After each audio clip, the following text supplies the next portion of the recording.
Imagine for a second you are at Bondi Beach. It is the most famous stretch of sand in Australia, a place that symbolizes freedom, surfing, and peace. It is the last place on Earth you expect a war zone. But yesterday, that paradise turned into hell. We are talking about 16 dead and 40 injured in a coordinated military-style assault. But listen to me very carefully, because this is not just another tragic shooting. There is a massive geopolitical twist here that has shocked intelligence agencies from Washington, D.C. to Tehran. Usually, when an attack like this happens on a Jewish religious festival, the world immediately divides into two camps. The narrative becomes us versus them. But one man changed history yesterday. A Muslim man named Ahmed al Ahmed did not run. He charged at the gunman. He took bullets to his arm and hand, and he saved countless Jewish lives. This single act has confused the extremists and forced world leaders to rewrite their statements. Today, we are going to dig deep. We are not just covering the news, we are analyzing the massive geopolitical shockwaves this event has sent across the world. Why are countries like Iran and the Palestinian Authority condemning this? How did military-grade weapons enter Fortress Australia? And what does this mean for your safety in the United States? Hello everyone, welcome to International Affairs. Let us decode the Sydney Bondi Beach attack. First, let us understand the ground reality. The location matters. Bondi Beach is an open, soft target. It was the first day of Hanukkah. The event was called Chanukah by the Sea. Hundreds of families, children, and tourists were there. This was not a military base or a government building. This is what in security terms we call a soft target. Terrorists choose these targets because they want maximum panic with minimum resistance. Two gunmen opened fire. The Prime Minister of Australia, Anthony Albanese, has confirmed this was a targeted terrorist attack aimed specifically at the Jewish community. The casualties are heartbreaking. 16 lives lost, including police officers and at least one child. 40 people are fighting for their lives in hospitals across Sydney. Now, pause here and think about the timing. We are in December 2025. The world is already on edge. Tensions in the Middle East are high. Security agencies in the West have been warning about a potential holiday season attack. But everyone was looking at Europe or the United States. Nobody was looking at Australia. This is a classic asymmetric warfare tactic. Hit where the enemy is looking away. The Australian police were quick, but the damage was done in minutes. One shooter was killed by police, the other is in critical condition. But the investigation is now shifting from who did this to how was this allowed to happen. This brings us to the most critical part of this story, the failure of intelligence. Now, I want to focus on the man who everyone is talking about, Ahmed al Ahmed. In every terror attack, the attackers want to create a divide. They want a clash of civilizations. They want the headline to be Muslim attacks Jew or Jew attacks Muslim. That's how they recruit. That's how they spread hate. But Ahmed al Ahmed destroyed that script. He is a fruit shop owner, a regular civilian. When the shooting started, he saw people dying. He did not ask for their religion.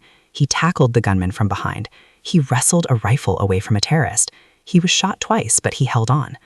Why is this geopolitically significant? Because it gives world leaders a new narrative. Look at the reaction from the Middle East.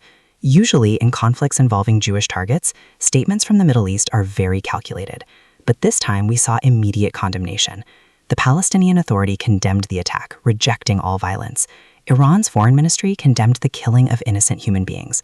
Turkey strongly condemned the terror attack. Why? Because Ahmed al Ahmed made it impossible for anyone to frame this as a religious war. He proved that this was not Islam versus Judaism. This was humanity versus terror. This allows countries that usually have difficult relations with the West to step forward and say, we stand against this. It creates a rare moment of diplomatic unity. It isolates the terrorists completely. Even the Muslim World League has issued a statement rejecting violence. This is the power of one individual action changing the global diplomatic landscape. Now, let us move to the hard security analysis. The US audience needs to understand something very important about Australia. Australia is not like the USA. In 1996, after the Port Arthur massacre, Australia introduced some of the strictest gun laws in the world. They bought back 650,000 guns. Automatic and semi-automatic weapons are almost impossible to get for a civilian. So the question that every intelligence agency is asking today is this: how? How did two gunmen get military-grade weapons onto Bondi Beach? Australia is an island nation. It has strict border controls. It does not share a land border with any unstable country. If these weapons were smuggled, it means there is a massive breach in Australia's maritime security. Or it means these weapons were manufactured inside the country using 3D printing or illegal modification. This is frightening for the United States and Europe. If a fortress nation like Australia can be breached like this, then what about countries with open borders? This suggests a level of sophistication and funding that goes beyond a simple lone wolf attack.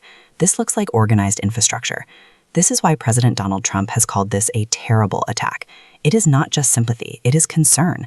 If this supply chain of weapons exists, it can be used again. We are likely going to see a massive overhaul of Australian customs and perhaps even a political crisis in Australia regarding their border security. The consensus that we are safe because we banned guns has been shattered. What does this mean for you in the United States? We are seeing immediate ripple effects. The NYPD has ramped up security. London police have increased patrols. Berlin is protecting the Brandenburg Gate. This is the copycat phenomenon. Security agencies fear that once an attack is successful in a high-profile location like Bondi Beach, it inspires other sleeper cells in other countries. The logic is, if they can do it there, we can do it here. We are entering the holiday season. Hanukkah has started, Christmas is coming.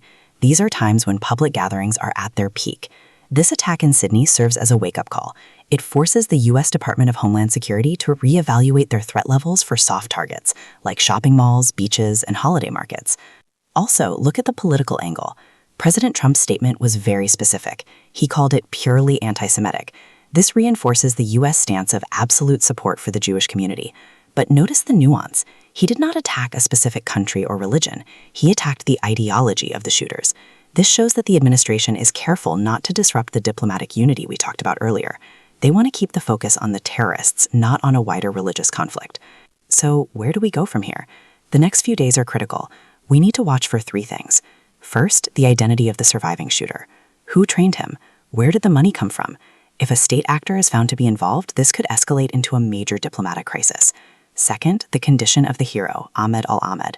He is currently in surgery. The world is praying for his recovery. If he survives, he will likely become a global symbol of resistance against terror. Third, the policy changes in the West. Will we see metal detectors at beaches? Will we see armed guards at every holiday market? The cost of freedom is becoming higher every year. This tragedy at Bondi Beach reminds us that in a globalized world, no place is truly isolated. A shot fired in Sydney echoes in New York. But it also reminds us that courage is universal. When the worst of humanity showed up, the best of humanity stood up to meet it. I want you to think about this. If you were in that situation, would you have the courage to do what Ahmed did? And do you think this event will force countries to rethink their gun control and border strategies? This is a developing story, and we will keep tracking the geopolitical angles as they emerge. Stay alert, stay safe. Let me know your thoughts in the comment section below.